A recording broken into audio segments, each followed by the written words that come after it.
Bismillahirrahmanirrahim. Assalamualaikum warahmatullahi wabarakatuh. Waalaikumsalam warahmatullahi wabarakatuh. Ya, selamat pagi semuanya.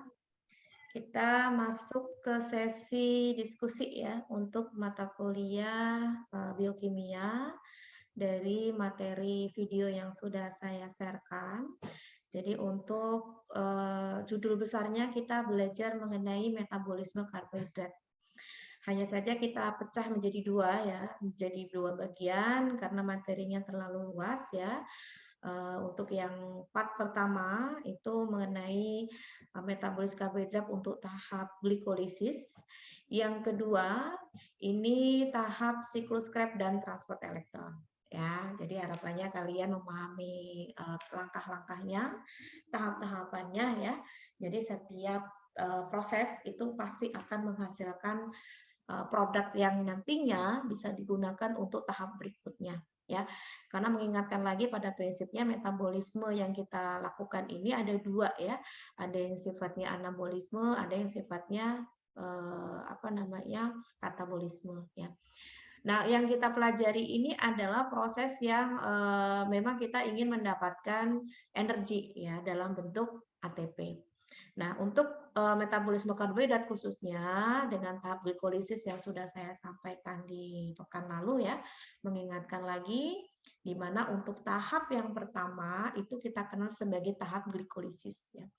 Jadi tahap glikolisis ini adalah tahap yang bisa dikatakan tahap pertama dalam respirasi yang sifatnya aerob ya, yang itu terjadi di dalam sitoplasma, yang itu di dalam sel ya tentunya.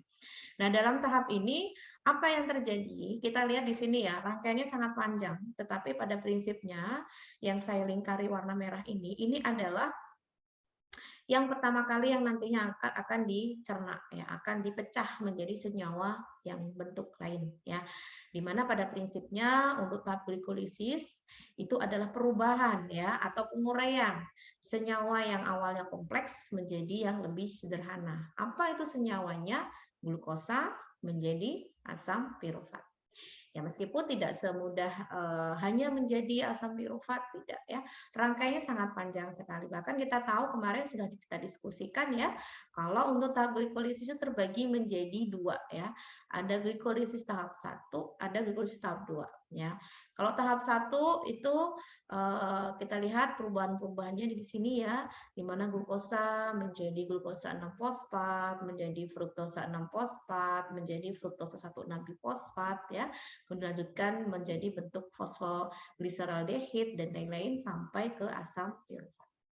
Nah, hasil penguraian dari tahap glikolisis ini ya, itu dalam bentuk satu ATP ya, di mana ATP yang terbentuk itu sejumlah 2. Kemudian terbentuk asam pirufat. Ya, asam pirufat ini nantinya yang akan digunakan untuk tahap selanjutnya ya.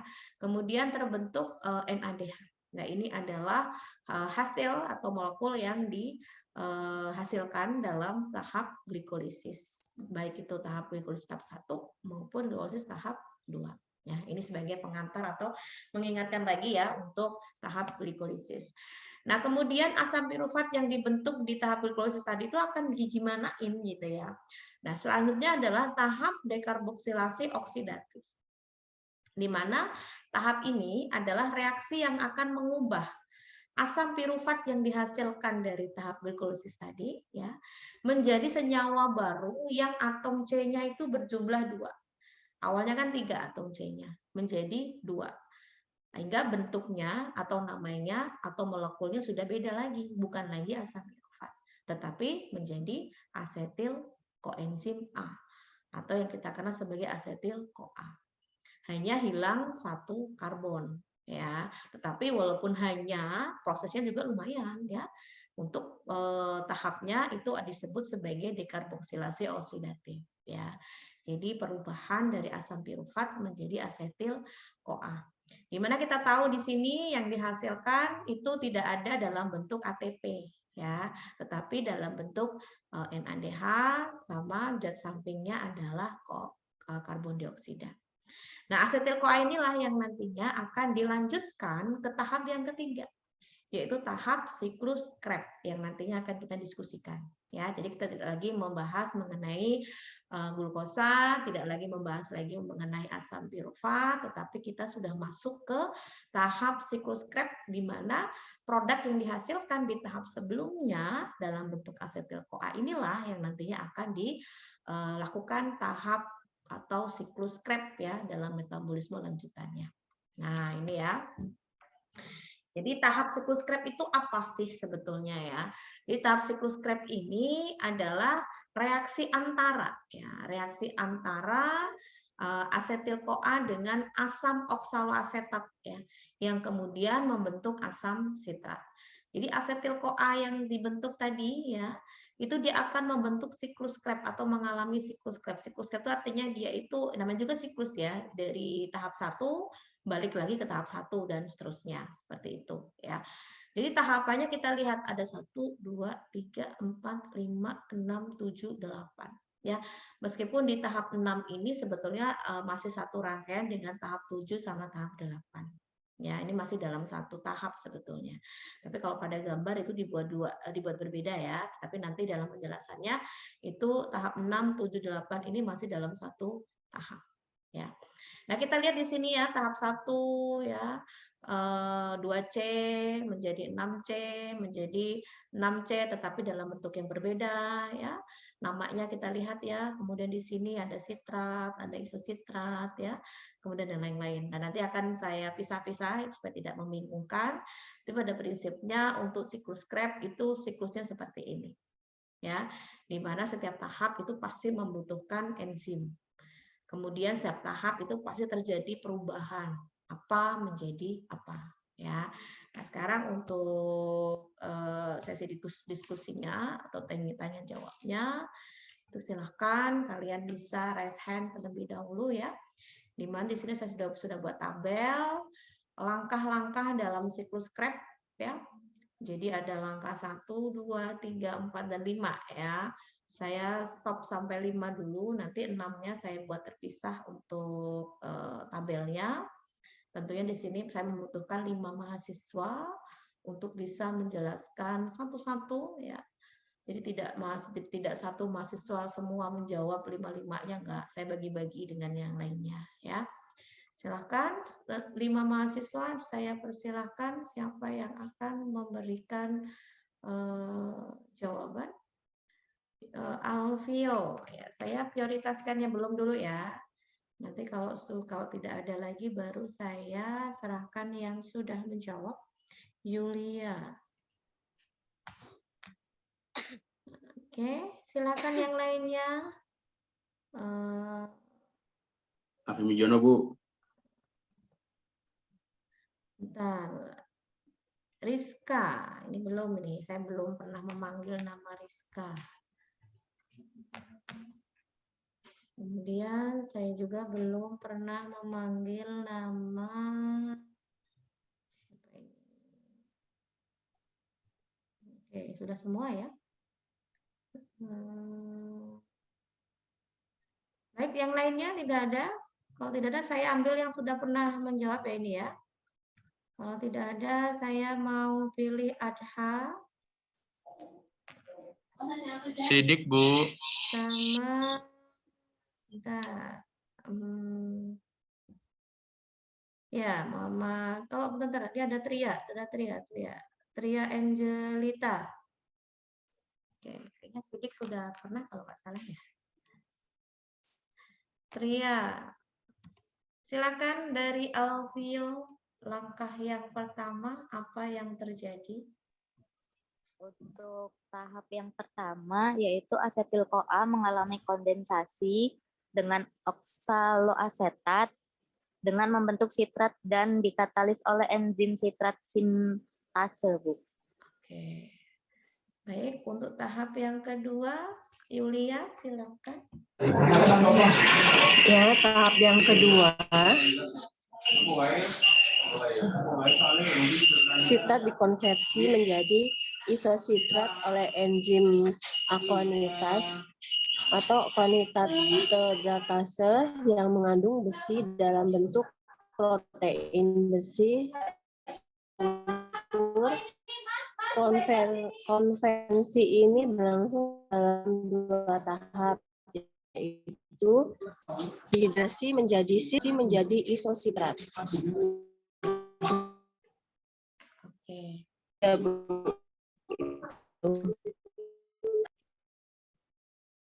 Oke, silakan Rizka.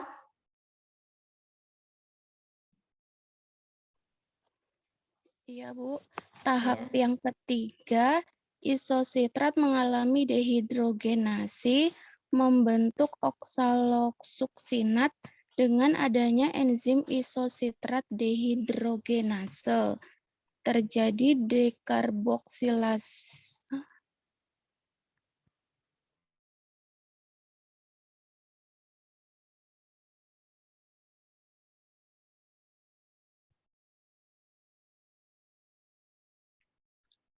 Gimana Rizka? Suaranya hilang. Oke, silakan dilanjut dulu Adha. Tahap keempat yaitu alfa ketoglutarat mengalami dekarboksilasi oksidatif melalui cara yang sama dengan dekarboksilasi oksidatif pirufat dengan kedua substrat berupa asam alfa keto dikatalisir oleh kompleks alfa ketoglutarat dehidrogenase menghasilkan suksinil CoA. Oke, kemudian tahap yang kelima, Pria, silakan.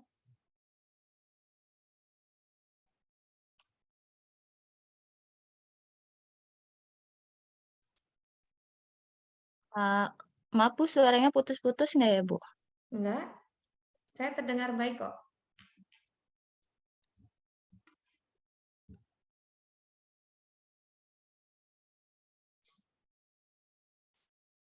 Silakan.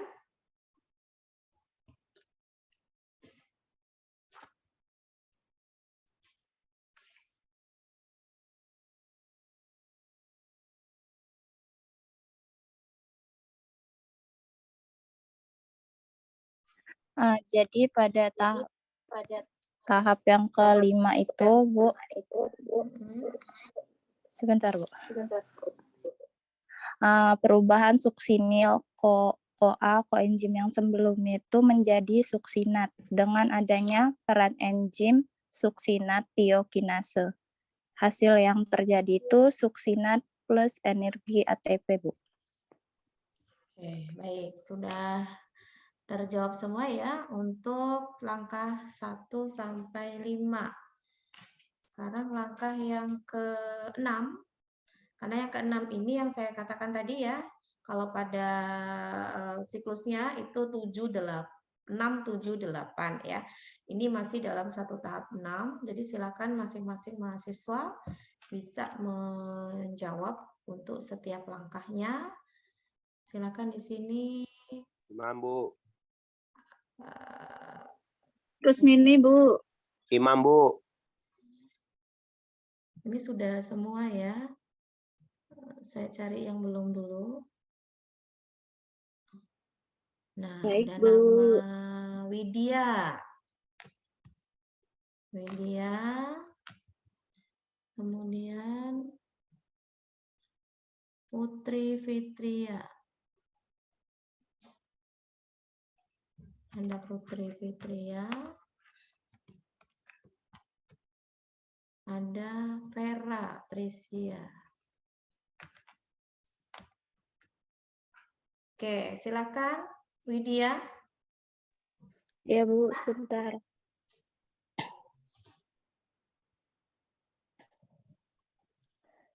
Suksinat metabolisir lebih lanjut melalui reaksi dehidrogenasi yang diikuti oleh penambahan air dan kemudian oleh dehidrogenasi lebih lanjut yang menghasilkan kembali oksaloasetat, Bu. Oke.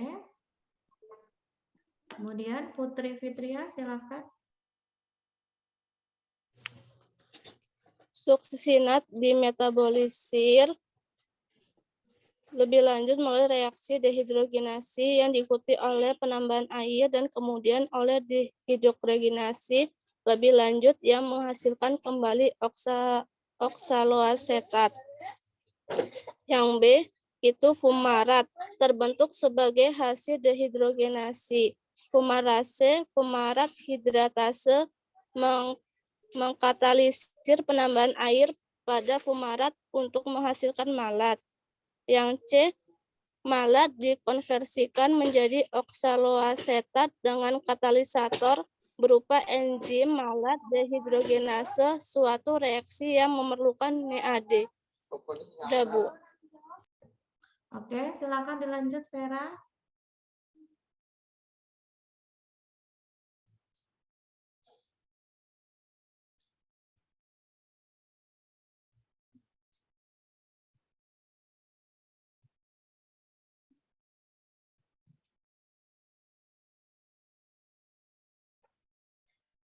Vera?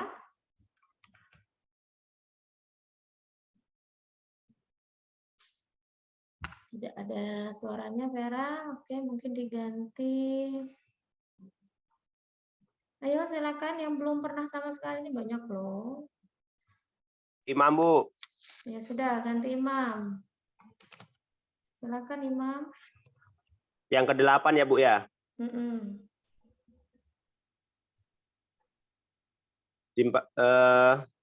Malat kemudian dioksidasi untuk menghasilkan oksaloasetat yang dibantu dengan enzim malat dihidrogenasis. Oksaloasetat kemudian akan menangkap asetil CoA sehingga siklus Krebs dapat terus menerus menjadi. Selain itu, pada tahap ini juga berupa NADH. Terima kasih, Bu. Baik. Baik, terima kasih kembali untuk yang sudah menjawab ya.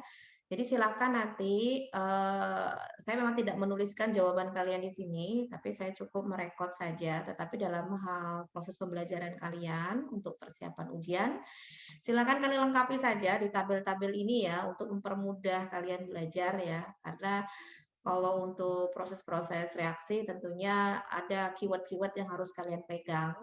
Jadi misalkan langkah keberapa, proses yang terjadi apa, ya, enzim yang terlibat apa yang dihasilkan. Itu poin-poin yang memang harus dipahami betul oleh mahasiswa. Misal di sini untuk tahap 1 ya, tahap 1 ini kita tahu bahwa tahap ini kan berasal dari awal kali asetil CoA itu dibentuk ya, yang itu diperoleh dari dekarboksilasi oksidatif sebelumnya. Jadi asetil CoA ini dia akan mengalami kondensasi ya dengan oksaloasetat ya. Kondensasi itu maksudnya membutuhkan air gitu ya, terkondensasi menjadi sitrat dan CoA ya. Nah, kemudian sitrat inilah yang nantinya akan dilanjutkan di tahap yang kedua ya, di mana sitrat ini akan diubah menjadi isositrat ya oleh enzim akonitase. Nah, kemudian tahap yang ketiga hasilnya dari apa tadi isositrat ya? Isositrat akan dilanjutkan di tahap yang ketiga ya untuk mengalami dehidrogenase ya, membentuk apa? Membentuk oksalosuksinat ya dengan adanya enzim isositrat dehidrogenase ya. Jadi di sini selain dihasilkan oksalosuksinat itu juga dihasilkan apa? Ketoglutarat, CO2 dan NADH ya. Nah, kemudian tahap yang ketiga, tahap yang keempat, di sini alfa ketoglutarat yang dari yang pertama ini ya, alfa ketoglutarat ini dilanjutkan di tahap yang ketiga ya, yaitu mengalami dekarboksilasi oksidatif ya dengan cara yang sama dengan yang oksidatif pirufat yang di awal begitu untuk membentuk apa? Suksinil CoA ya. Suksinil CoA inilah yang nantinya akan dilanjutkan pada tahap yang kelima begitu, di mana suksinil CoA ini ya akan diubah menjadi suksinat oleh enzim suksinat tiokinase ya, yang itu nanti akan menghasilkan selain suksinat itu ada ATP. Lalu masuk tahap yang keenam ya. Tahap yang keenam ini ada 3 ya, 6, 7, 8 begitu ya. Yang pertama suksinat dari yang pertama ini tadi ya, hasil dari pembentukan tahap kelima ini itu akan dimetabolisir lebih lanjut ya melalui reaksi dehidrogenase yang itu akan ada penambahan air ya. Kemudian akan membentuk fumarat begitu. Selain fumarat itu juga akan dihasilkan FADH2. Lalu fumarat ini nanti akan dilanjutkan lagi untuk tahap berikutnya dengan adanya penambahan air ya menjadi malat. Nah, kemudian malat ini nanti akan dikonversikan menjadi oksaloasetat ya dengan katalisatornya adalah enzim malat ya. Nanti akan selain dihasilkan oksaloasetat juga akan dihasilkan NADH seperti itu ya. Sehingga dapat kita simpulkan ya dari tahap-tahap yang sudah dilalui itu tadi, bahwasanya setiap tahapan itu pasti akan menghasilkan produk ya. Misal produk glikolisis ya, produk dekarboksiloksidatif, siklus Krebs itu akan dihasilkan apa saja ya. Misal glikolisis itu tempatnya di sitoplasma, inputannya apa? Glukosa ya. Produknya apa saja? Dihasilkan 2 ATP, 2 asam pirofat, ada 2 NADH. Kemudian dekarboksilasi oksidatif, tempatnya di mana? Di matriks mitokondria ya. Inputannya apa? 2 asam pirofat yang itu diperoleh dari tahap glikolisis. Akan dihasilkan tahap apa pada dekarboksilasi oksidatif ini? Akan dihasilkan asetil-CoA ya. Setelah itu juga CO2, NADH. Kemudian masuk ke siklus Krebs. Ini tempatnya di matriks mitokondria ya. Yang inputannya berupa apa? Asetil-CoA, yaitu merupakan produk dari dekarboksilasi oksidatif yang nantinya akan dihasilkan ATP, CO2, NADH, dan FADH. Ini adalah hasil-hasil yang dikeluarkan atau merupakan produk ya dari setiap tahap. Nah, ini belum selesai, masih ada satu tahap lagi sebelum terbentuknya energi yang memang kita inginkan ya, yaitu tahap ini bukan siklus Krebs ya. Namanya adalah transport elektron ya. Jadi nanti ini adalah tahap yang terakhir ya, sampai betul-betul energi itu siap digunakan oleh manusia. Nah, sebagai pengantar dulu ya, bahwasanya untuk transport elektron ini adalah tahap yang bisa dikatakan tahap yang terakhir ya, yang dimana di dalamnya itu terjadi perubahan ya. Yang apa yang dirubah? FADH2 dan NADH ya, yang itu kedua-duanya ini dihasilkan pada tahap sebelumnya, yaitu tahap glikolisis, dekarboksilasi oksidatif, dan siklus Krebs. Diubah menjadi apa? Menjadi energi yang memang bisa digunakan oleh tubuh manusia. Kalau masih dalam bentuk FADH2, masih dalam bentuk NADH, tubuh kita belum bisa menggunakan itu sebagai energi. Harus diubah dulu menjadi ATP. Makanya transport elektron ini penting sekali dalam peran ini. Jadi kalau tidak ada transport elektron, tubuh kita tidak mampu, walaupun seberapa banyak FADH2 maupun NADH itu dihasilkan di tahap glikolisis, dihasilkan di tahap siklus Krebs, itu tubuh kita belum mampu untuk menggunakan secara langsung. Nah, oleh karena itu dengan melalui tahap transport elektron ini yang terjadi di bagian membran dalam mitokondria ya. Jadi kalau kalian masih ingat fungsi dari organela mitokondria itu adalah sebagai penghasil energi, itu maksudnya ini ya. Karena mitokondria itu dilibatkan dalam proses satu siklus Krebs, kedua transport elektron. Bedanya kalau untuk siklus Krebs itu terjadinya bukan di krista ya, tetapi masih di membrannya, sedangkan kalau transport elektron itu sudah masuk ke dalam membran dalamnya. Dan biasanya ketika nanti akan masuk ke dalam membran mitokondria itu pasti membutuhkan energi berupa ATP ya. Nah, molekul yang terlibat apa saja? NADH dan FADH2 ya, yang ini merupakan hasil dari tahap sebelumnya ya, tahap glikolisis, dekarboksilasi, dan siklus Krebs ya. Nah, masing-masing ini memiliki karakteristik yang berbeda-beda ya. Yang pertama adalah FADH2 atau kita kenal sebagai flavin adenin dinukleotida ya. Ini adalah bentuk energi yang belum bisa digunakan oleh tubuh. Itu satu. Yang kedua, FADH2 ini merupakan kofaktor redoks yang dibuat selama siklus Krebs dan digunakan selama bagian terakhir dari respirasi atau transport elektron ya, yang nantinya akan diubah dalam bentuk ATP. Nah, fungsinya FADH2 ini ya, ini sebagai kurir elektron ya dalam rantai transport elektron ya. Jadi memang butuh energi ya. Kita tidak akan bisa hidup tanpa adanya energi yang dibentuk ya dalam proses metabolisme aerob dalam tubuh kita. Nah, kemudian yang kedua adalah NADH. NADH ini kepanjangannya adalah nikotinamida adenosin dinukleotida hidrogen. Ya. Ini juga sama ya, bentuk energi yang belum dapat digunakan oleh tubuh ya. Dan di mana NADH ini sebagai bentuk koenzim aktif ya dari vitamin B3 ya. Jadi kalau ada istilah NAD+, tadi itu kan di reaksi-reaksi itu kan tadi ada ya NAD+, ya itu ya artinya tereduksi ya dengan penambahan satu atom hidrogen gitu. Nah, selain FADH2 dan NADH itu juga nantinya akan dilibatkan molekul-molekul lain ya yang memang itu penting perannya dalam transport elektron. Itu ada istilahnya molekul oksigen ya. Kemudian ada koenzim Q ya. Ada sitokrom B, ada sitokrom C dan sitokrom A ya. Nah, kita lebih mudahnya nanti kita bisa belajar melalui gambar yang ada di slide ya. Jadi ini adalah perubahan NADH menjadi ATP. Gimana caranya? NADH itu bisa berubah jadi ATP dan berapa jumlah ATP yang dihasilkan dari satu NADH ya. Meskipun di sini sudah ada keterangannya satu NADH itu menghasilkan 3 ATP, tapi bukan berarti ini hanya hafalan ya, tapi kalian harus paham kenapa NADH itu bisa menghasilkan 3 ATP. Baik, dari slide yang sudah ditampilkan ini, dari gambar yang sudah tersedia ini, silakan bagi mahasiswa yang ingin menguraikan dari setiap tahap perubahan NADH menjadi ATP, silakan raise hand terlebih dahulu untuk bisa saya tuliskan namanya. Ya, silakan.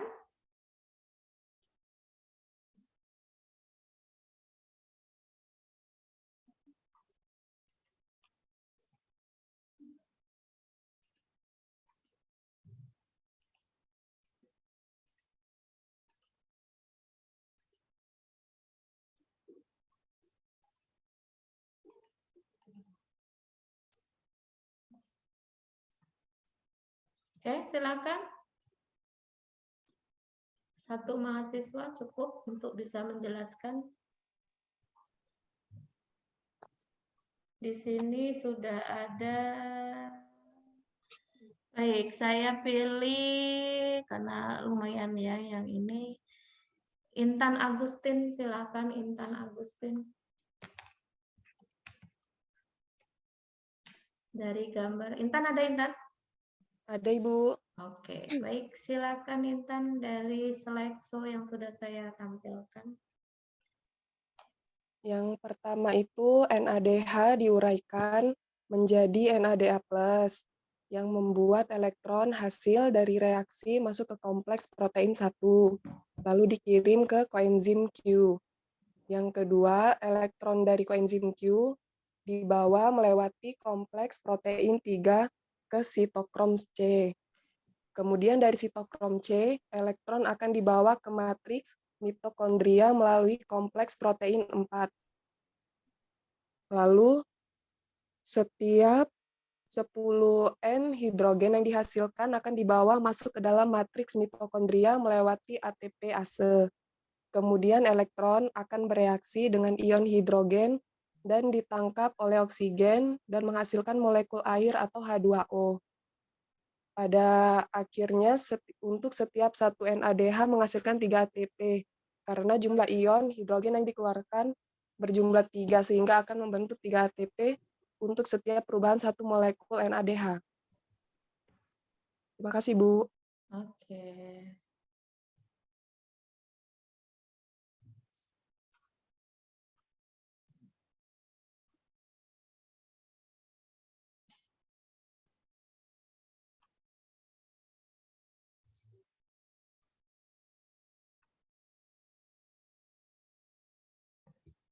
Baik, ya dari yang sudah dijelaskan tadi ya sebetulnya gampang sekali dari gambar yang sudah tertera ini ya.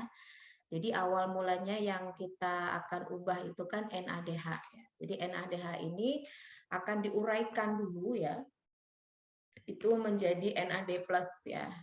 Jadi dilihat pada gambar ya, NADH ini akan diuraikan dulu menjadi NAD+ ya.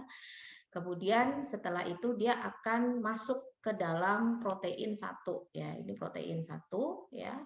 Di mana protein 1 ini dia akan dihasilkan 1 hidrogen ya, 1 atom hidrogen. Yang itu tertera pada gambar di atasnya ya. Nah, kemudian setelah itu dia akan masuk ke dalam apa ini? Q ya, koenzim Q. Nah, ini. Nah, kemudian setelah masuk ke dalam koenzim Q ini, maka akan dibawa ke protein 3 ya. Protein 3 sama halnya dengan yang satu tadi, akan dihasilkan 1 atom hidrogen. Nah, kemudian setelah masuk ke dalam protein 3 ini, maka dia akan dibawa ke sitokrom C ya, sitokrom C. Kemudian dia akan masuk ke dalam protein 4 ya, sama halnya dengan yang 1 2 tadi. Setiap dia melewati protein 4 setiap melewati protein ya, baik itu 1 2 1 3 dan 4 ini, maka dia akan dibentuk 1 hidrogen, atom hidrogen ya. Nah, kemudian dalam hal ini akan terjadi tahapan selanjutnya. Tahapan selanjutnya itu apa? Jadi setiap atom hidrogen itu tadi yang masuk ke dalam matrik ya, matrik mitokondria, itu akan dibentuk apa? ATPase. Ya. Nah, setiap atom hidrogen yang dihasilkan ini tadi itu akan diubah ya, akan mengubah satu ADP-nya itu menjadi 1 ATP. Nah, itu yang perlu dipahami ya, kenapa kok bisa NADH itu bisa berubah menjadi ATP. Nah, kemudian elektron yang bereaksi dengan ion hidrogen itu tadi ya, kemudian ditangkap oleh oksigen. Ya, ini kalau dalam bahasanya disebut fotolisis ya, fotolisis air yang itu berperan sebagai aseptor elektron ya, penangkap elektron terakhir ya.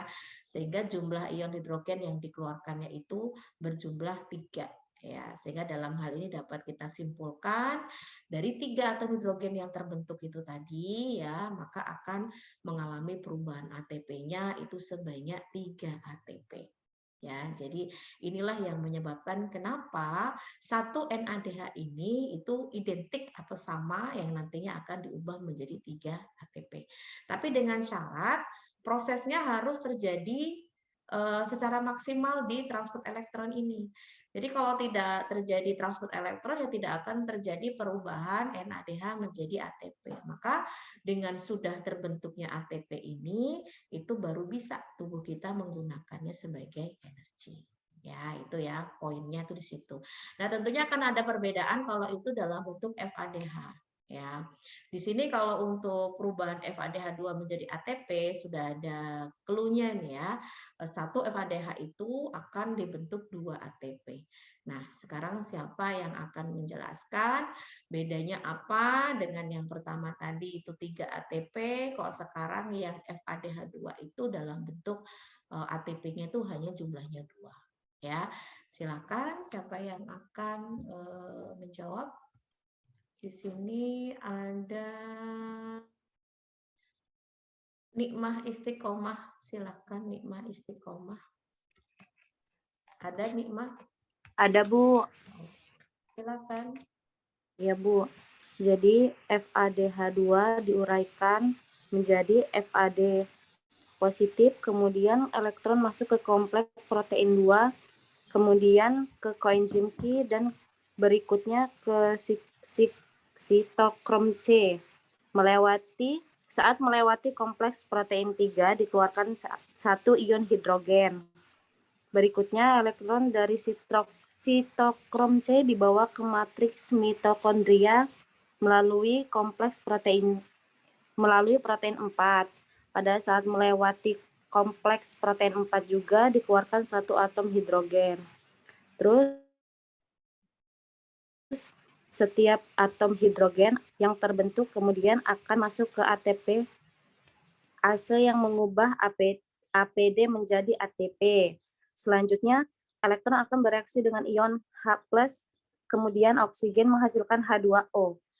Jumlah ion hidrogen yang dikeluarkan berjumlah 2 untuk setiap satu molekul FADH2 maksudnya, Bu. Oke, cukup, Hikmah?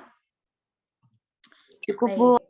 Ya, jadi sudah tahu ya perbedaannya. Sebetulnya perbedaannya itu berapa kali sih dia melewati protein ya. Kalau yang NADH tadi itu kan dia melewati protein 1 ya. Sedangkan kalau FADH kan nggak melewati protein 1. Jadi artinya jumlah hidrogennya pun tentu jumlahnya berbeda dengan NADH tadi. Ya, itulah kenapa FADH2 ini hidrogennya itu hanya 2 ya. Yang itu nanti akan hanya bisa diubahnya ATP dalam bentuk ATP-nya itu 2 saja.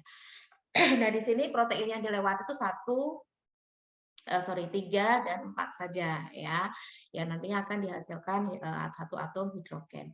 Nah, setiap atom hidrogen yang terbentuk itu tadi ya, itu pasti akan masuk ke mitokondria, kemudian akan masuk ke ATPase ya, yang nantinya akan mengubah ADP menjadi ATP begitu. Nah, elektron yang bereaksi ini tentunya akan menghasilkan akan terjadi proses fotolisis air ya, sama dengan yang pertama tadi ya, yang nantinya akan mengeluarkan setiap prosesnya itu adalah H2O. Jadi itulah kenapa setiap proses respirasi aerob itu zat sisanya dalam bentuk air ya. Air dan CO2 ya. Berarti menghasilkan uap air dan CO2. Jadi tidak ada ceritanya kalau itu adalah metabolisme anaerob itu terjadi zat sisanya itu adalah air. Ya, jadi istilahnya sangat tidak mungkin. Kalaupun itu dalam bentuk cairan itu pasti bukan air, ya. Bisa saja itu adalah etanol, ya itu terjadi proses fermentasi, ya. Nah ini akhirnya setelah terkumpulkan semua, ya.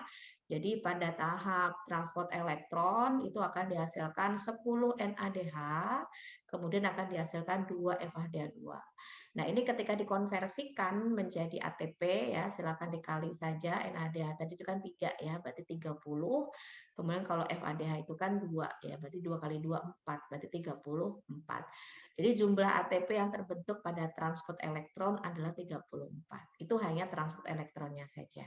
Sedangkan kalau dalam tahap keseluruhannya dari glikolisis, dekarboksilasi oksidatif, siklus Krebs sampai transport elektron masing-masing di jumlah 2 ditambah 2 tambah 34 berarti 38 ATP totalnya. Namun perlu yang diingat, setiap proses ketika masuk ke dalam membran dalam mitokondria atau krista, ini kan berarti dia harus menembus barier ya. Ketika menembus barier itu berarti kan harus butuh energi supaya mampu masuk ke dalam mitokondria. Makanya dibutuhkanlah energi sebesar 2 ATP. Oleh karena itu ketika ditanya berapa hasil bersihnya atau hasil yang sudah betul-betul dikeluarkan dalam tahap metabolisme aerob ini setelah dikurangi dengan energi yang itu digunakan untuk masuk ke dalam krista sebesar 2, itu berarti besarnya adalah 36 ATP. Ya, jadi ini adalah hasil besaran dari energi yang dihasilkan setiap 1 kali terjadi proses respirasi aerob. Ya, dari glukosa awal itu tadi ya, itu nantinya akan dihasilkan 36 ATP. Lebih besar ya. Nah, oleh karena itu bisa kita bandingkan dengan yang aerob, anaerob ya. Tubuh kita mampu menghasilkan atau tubuh kita tuh mampu mengalami respirasi anaerob dalam kondisi yang betul-betul urgent ya. Terutama misalkan kita dalam kondisi habis olahraga ya, napas kita terengah-engah, akhirnya kebutuhan atau asupan oksigennya berkurang. Tapi bukan berarti kita tidak bisa mendapatkan energi. Energi itu dapat diperoleh itu dari tahap homolaktik ya, yang sudah dijelaskan di awal itu, di mana dari homolaktik inilah sama-sama terjadi proses fermentasi juga ya, tapi tidak melibatkan mikroorganisme seperti fermentasi pada yeast ya atau pada ragi. Nah, kalau pada asal fermentasi homolaktik ini di mana glukosa itu akan dipecah ya melalui glikolisis, tapi bedanya tidak mengalami atau tidak masuk ke dalam tahap siklus Krebs. Ya, jadi akan diubah langsung menjadi asam laktat, di mana asam laktat ini nanti akan dihasilkan 2 ATP.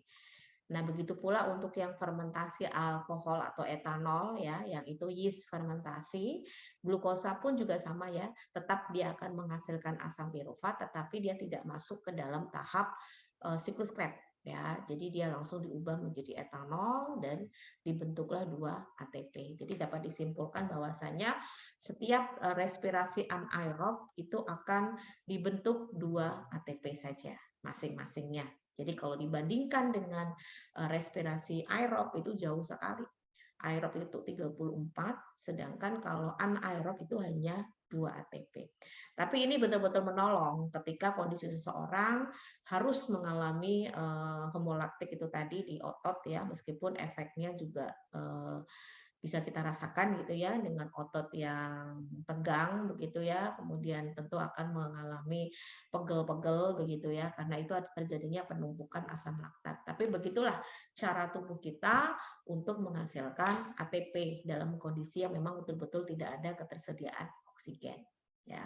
Nah, ini perbedaannya ya, kalau fermentasi alkohol tadi di mana sama-sama dia sifatnya anaerob, tapi secara prosesnya itu dia membutuhkan glukosa, misalkan glukosa itu sendiri ya, atau fruktosa, sukrosa yang nantinya akan diubah menjadi energi seluler ya, untuk menghasilkan etanol dan karbon dioksida ya.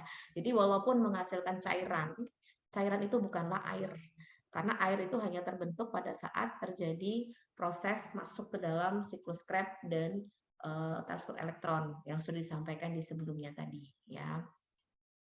Nah, bedanya kalau fermentasi alkohol ini dia akan melibatkan yeast ya, atau mikroba, yaitu jamur Saccharomyces cerevisiae atau ragi ya.